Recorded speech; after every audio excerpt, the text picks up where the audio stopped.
Bakit naging ganito na naman ang hitsura ng Carriedo? Dito yan sa may LRT Carriedo. Kita nyo, inayos nito ni Mayor Isko, mga batang Maynila. Pero bakit ganito na naman ang hitsura? Ayan, kita po ninyo, grabe yung nangyari sa paligid nito. Tapos yung mga motor, ayan no, nagkaalat na naman dito yung mga parking kung saan mga basura. Ay nako, grabe. Wala, kailangan na talaga natin si Mayor Isko, mga taga-Bata Maynila. Dahil kung hindi ay talaga namang babalik na naman sa dati ang itsura ng mga lugar na inayos noon. Yan, kita niyo yan. Yang liwanag na yan. Si Mayor Isko, bago siya umalis or mawala sa pwesto, siya po ang nagpaliwanag rito. Siya ang naglinis dito. Sa part na to, talagang ginagawa niya maayos tong lugar na ito noon. Kabi-kabila ng clearing para magkaroon ng maayos ng daluyan ang mga tao at ang mga sasakyan. Pero kita niyo naman ang nangyayari ngayon. Ayan na naman. Sumisikip na naman. Mga basura, kabi-kabilaan. Grabe naman, oh. Ay, nako, talagang kailangan natin mga kabayan si Yorme. No? Sa ngayon, wala talagang, nakikita niyo mga basura, nakaharas sa kalsada. Yung mga motor na nakaparking sa mismong kalsada na sa halip ay dinadaanan, no? Para hindi magkaroon ng traffic sa lugar na to. Kita niyo, napakaliwanag. Hapon pa lang yan, pero ang liwanag na. Dahil yan sa paglalagay ng ilaw dito sa bahagi na to o sa kahabaan nitong Carriedo, no? At hanggang Bong Rizal Avenue yan. Tapos yung mga vandalismo sa mga pader, kabi-kabilaan din. Naku, grabe naman to. Ay nako, talagang kinakailangan na ulit ng kaayusan dito sa Maynila. Buti na lang at ang mga taga Maynila ay hindi pa rin nagpapauto, no? At iniluklok pa rin si Mayor Isko.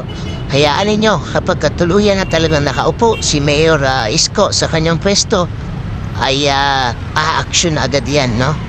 Talagang magiging maayos na ulit itong paligid dito sa Maynila.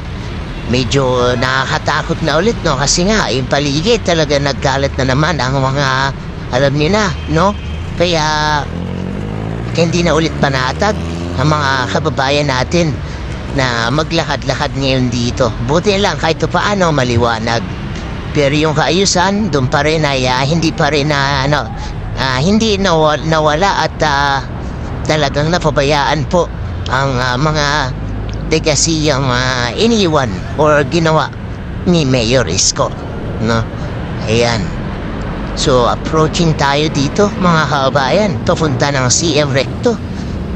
Para makita nyo lang naman po, no, yung bahagi na to.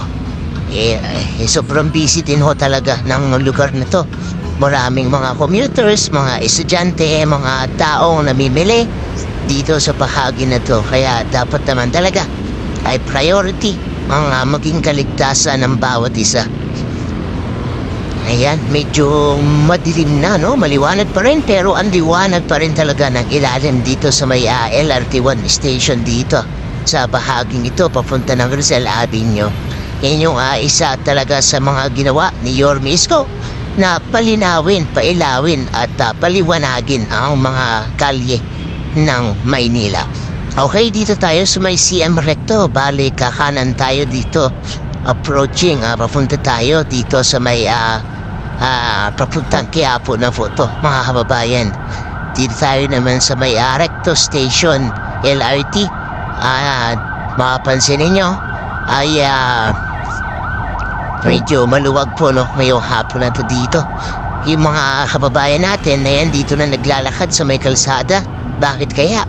Dito na naglalakad salit na sa bangketa, sa mas ligtas. Karamihan nandito na sa kalsada. Ewan ko, baka mayroong obstruction dun sa bahagi na yun ng bangketa. Yan, ito po yung sitwasyon ngayon dito sa may bahagi